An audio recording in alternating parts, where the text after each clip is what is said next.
Bonjour, bon peuple de Dieu. Aujourd'hui, je vais vous raconter Saint Nicolas. Ah, mais je connais. Ah, peut-être. En effet, ses parents étaient des gens très riches, mais très riches. Bien sûr, chrétiens, ils étaient du 3e, 4e siècle. Cependant, ils attendaient un enfant. De leur longue vie, ils entraient dans la vieillesse, mais ils avaient toujours cette espérance. Et voilà que l'heureux événement arriva et on le nomma Nicolas. Ah, ce petit choisi par Dieu.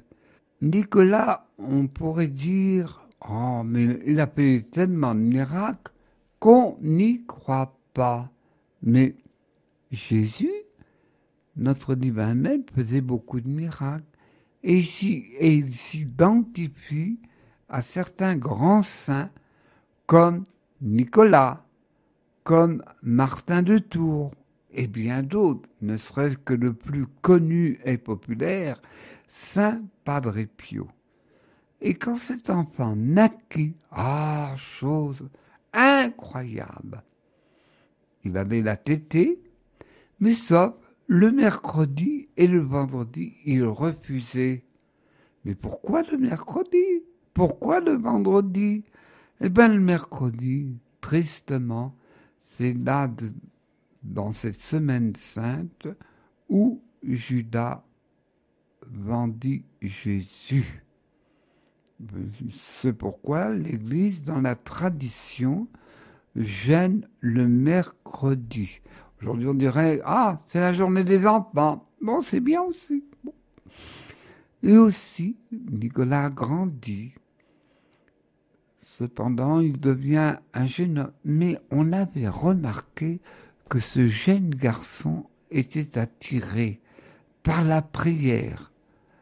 Et il allait souvent prier seul dans les montagnes. Mais où il est né? À Patara. Alors, ce pays, maintenant, est la Turquie. Aussi, la Turquie, beaucoup plus tard, s'est fondée une nation que nous connaissons bien. Toutefois, à l'époque, à Patara, c'était un peu comme les gens de Marseille. On aimait bien vivre, le soleil était au rendez-vous. Les gens vivaient heureux sans souci. C'est là où est né Nicolas. Quand il grandissait aussi, voilà qu'une peste terrible arriva. Même ses parents moururent. Il fut dans la tristesse et autres. Mais il se ressaisit. Voici quelques-uns des faits importants de Nicolas. Une qui est célèbre dans l'histoire, c'est la peste avait ruiné un homme qui avait 3 filles. Et là, il dit, écoutez, pour gagner la vie, vous n'avez qu'à vous prostituer. Et Nicolas eut cet écho de bruit. Alors Nicolas lança une bourse à la fenêtre de la chambre, et le père, voyant ça, il dit, oh, quelle chance, je vais pouvoir marier ma fille, elle pourra donner une dot. Mais comment vont faire les 2 autres filles? Et Nicolas, la nuit suivante, lança une bourse. Oh, mais c'est pas possible! Je pourrais épargner ma fille sans qu'elle se prostitue. Mais bon, ça ne tombe pas du ciel. Oh, je vais bien voir. Il se cacha dans un fourré, et là, il vit ce bienfaiteur. Il le regarda. Mais, tu es Nicolas! Chut, ne dis rien. Et alors, grâce à toi, mes filles ne gagneront pas la vie en faisant un affreux métier de prostitution. Tu m'as sauvé l'honneur. Oh, mais Nicolas, on n'est pas assez près. Je reprends de Saint Nicolas. Il était un homme attiré par la prière. Même, il allait dans le désert, comme appelé des grands saints, Saint Antoine du désert, comme Moïse, entre autres. Il était attiré par le désert. Il y en a, mais cependant, il était déjà connu pour ses grandes charités, ses grands actes. Et voilà que l'évêque de Smyrne, qui est bien sûr dans cette région de Anatolie, où je répète, on ne disait pas la Turquie à l'époque. Et voici que son oncle lui dit, écoute Nicolas, tu as les capacités, tu as étudié, tu étais un élève brillant, je voudrais que tu me remplaces le temps que j'aille en pèlerinage au pays de Jésus, Jérusalem, Bethléem et autres. Et là, Nicolas géra bien le diocèse. Il était connu, il était aimé. Mais il dit, dès que l'évêque va revenir de Jérusalem, je vais retourner au désert. Et voilà que l'évêque revient tout malade et mourut subitement. C'était l'époque où on élisait les évêques. Mais qu'est-ce qu'on va bien choisir? Et un ange apparut à ces braves gens, du moins à un seul évêque, pour élire. Le ciel a choisi Nicolas. Comment vous le reconnaîtrez? Tous les matins, très tôt, il va prier. Et le songe s'annonça comme l'ange avait annoncé. Et là, ça remuait. Le jeune prêtre Nicolas dit, mais qu'est-ce que c'est que tout ce brassage de population d'évêques? Et un évêque, un des plus anciens, lui dit, mais qui êtes-vous? Eh bien, je suis Nicolas de Patara. Ah, le ciel t'a choisi pour évêque. Comment? Mais non, j'en suis pas digne. Je suis appelé à être un ermite dans le désert. Non. Et Nicolas accepta d'être le pasteur de cette région de Smyrne. Alors, vous ne retrouverez pas les noms sur cette géographie puisque la Turquie a changé les noms. Mais Nicolas n'en était pas là. Je raconte quelques faits pour bien illustrer. Lorsqu'il eut la consécration d'évêque, la foule vint, mais une femme, laissant son gamin dans un bain d'eau chaude tiède, elle y alla et elle a applaudi cette élection de Nicolas. Et Nicolas, lorsqu'elle revint, elle vit son enfant mort. L'eau était bouillante.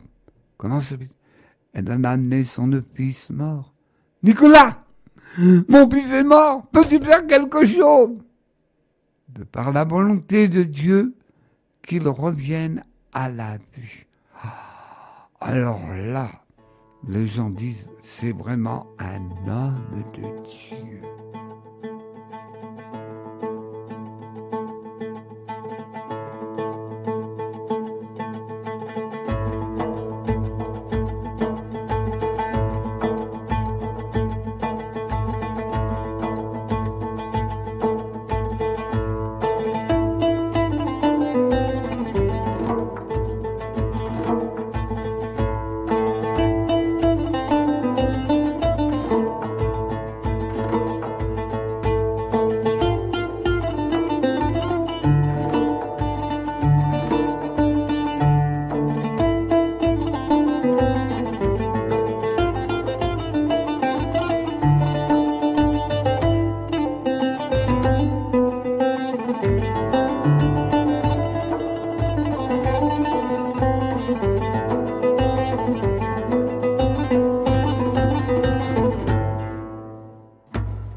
il y avait un bateau qui amenait du blé.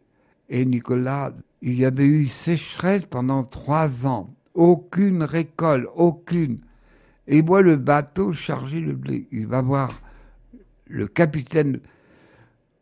Voulez-vous, il faut que vous donniez du blé à ces gens-là. Mais je dois livrer en Égypte, en Alexandrie. Je vous dis cette chose. Si vous nous donnez le blé, lorsque vous retournerez, vous aurez du blé plein. Il dit qu'à moitié. Mais comme Nicolas avait une ascendance et était déjà connu, alors il accepta. Son bateau vide de blé, et lorsqu'il arriva au grand port d'Alexandrie, là, le bateau fut plein de blé. Aussi, quand il y eut à cette époque, sous l'empereur Dioclétien, on partagea l'empire occidental et l'empire occidental. Et c'était Lycurius qui tenait, et il était anti-chrétien. Mais vraiment, il mena des persécutions à tout va. Tous ceux qui se disaient chrétiens étaient persécutés.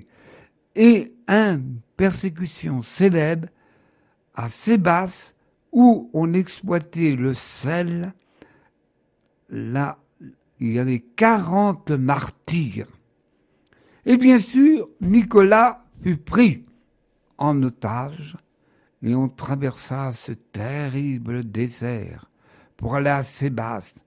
Il est vrai que Nicolas était un homme fort, costaud, résistant et croyant surtout, ça l'aidait à vivre. Et là, Nicolas, dans les prisons, fut persécuté, fouetté à mort pendant 6 ans. Et il a eu l'apparition de Christ. Il lui dit, ton martyre est fini, tu es fidèle. Et bien sûr, tout escamoché, tout, mais il avait la vigueur de la foi. Et quand il revint à Smyrne, le peuple l'accueillit. Il eut, comme on dit à l'époque, Constantin eut la paix entre les deux empires, Orient et Occident. Je ne vous raconte pas toutes les intrigues. Mais racontons cette chose. Constantin, dont il a donné ce nom Constantinople, que maintenant on appelle Istanbul. Constantin, un préfet de police, était jaloux de 3 tribuns. Et il dit à Constantin, voilà, ces hommes, les tribuns commandaient 6000 hommes. C'était déjà pas mal. Et il leur dit, mais cher empereur, ces 3 tribuns, ils veulent te détrôner. Ils ont déjà préparé leurs hommes. Alors Constantin les fit condamner à mort, ces 3 tribuns, et ils se trouvèrent en prison. Qu'allons-nous devenir? Il parlait. Et un dit, mais j'en connais un évêque. Ah, qui c'est? Mais c'est Nicolas, tu ne le connais pas? Oui, eh bien, on lui enverra une lettre. Et là, le préfet de police et Constantin eut le songe et ils virent Nicolas. Nicolas parla à l'empereur et lui dit, tu as fait très mal. Tu as mis 3 des hommes des tribuns qui sont innocents. Si tu ne fais pas un jugement, tu as eu tort, tu n'as pas fait ton travail de faire une enquête, un jugement équitable. Si tu ne le fais pas, tu seras puni aux enfers. Il est vrai qu'à l'époque, on ne tournait pas en rond, c'était à la directe, et les gens comprenaient. Et le préfet eut un songe aussi, mais Nicolas lui dit, tu as été injuste, tu as été un jaloux, alors tu seras puni. Et bien sûr, Constantin, après cet habit de Saint-Nicolas, fit une enquête et il s'aperçut qu'ils étaient innocents, qui n'avait nullement envie de prendre le pouvoir. Nicolas sauva beaucoup de gens. La mer Méditerranée, comme vous le savez, est une mer très agitée. Et les marins avaient peur. Ils avaient peur, c'est normal, noyés. Et tout d'un coup, apparut Nicolas. Nicolas, sauve-nous, nous allons périr par cette tempête. Et Nicolas, comme notre divin maître, dit aux eaux, cessez de vent, calmez. Et ils se trouvèrent tout de suite, la mer était calme. Mais on l'a reconnu, Nicolas. Alors, ce qu'on dit dans le terme chrétien, il avait le don de bilocation. Il pouvait être à la fois à un endroit et à un autre. Et celui qui était important plus près de nous, ce fut Saint Padre Pio. C'est pour vous expliquer le don de bilocation. Mais ça n'arrive pas à tout le monde et c'est très heureux. Et là, on va remercier quand même Nicolas. Et Nicolas célébrera les saints mystères de la messe et il vit ces trois. Nous venons te remercier, Nicolas. Tu nous as sauvés du péril de la mer. Oui, mais à cause de vos fautes terribles. L'histoire ne dit pas lesquelles, ça ne nous regarde pas. Dieu vous pardonne à travers moi, mais toutefois, ne recommencez plus. Bien sûr, aujourd'hui, on ne croit pas que les calamités de la nature, ce que je vais dire, je vais me faire huer, mais c'est pas grave, les calamités de la nature viennent à cause du péché des hommes. Mais je ne fais pas de théologie, vous demandez à des prêtres qui seront bien pour répondre. Bon, et Nicolas, je suis obligé de résumer, il en a tellement. Nicolas, Dieu lui avait donné qu'il mourrait bientôt. Et il eut un enterrement célèbre.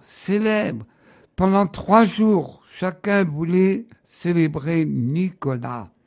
Et bien sûr, il fut enterré à Sion, un monastère qui existait à Smyrne.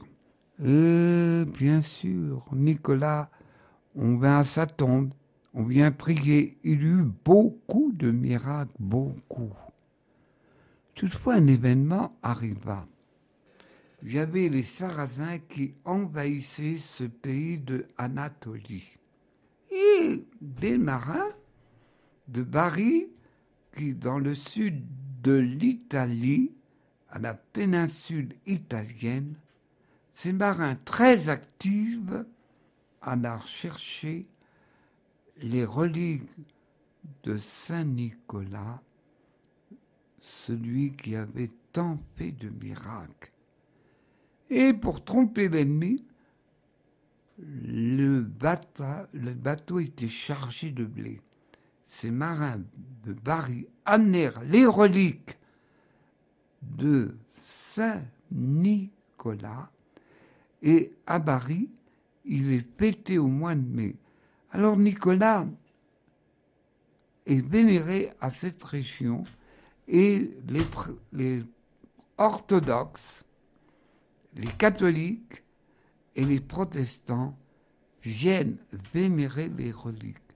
On peut dire que Saint Nicolas est le protecteur des et aussi l'intercesseur pour l'unité des chrétiens. Aussi, Saint Nicolas est célèbre dans l'est de la France, Meurthe-et-Moselle, où un chevalier avait amené une relique et il est très fêté aussi dans tous les pays du Nord, en Russie particulièrement, son prestige, cet homme de Dieu est très connu et sa fête est le 6 décembre. Pour certains enfants de la Russie, de l'Est de la France et du Nord de l'Europe, Noël commence le 6. Aujourd'hui, on voit un Père Noël. Mais en fait, Nicolas est l'ancêtre du Père Noël. Qui est-ce qui a lancé cette idée? C'est Coca-Cola ça existe même pour une décennie.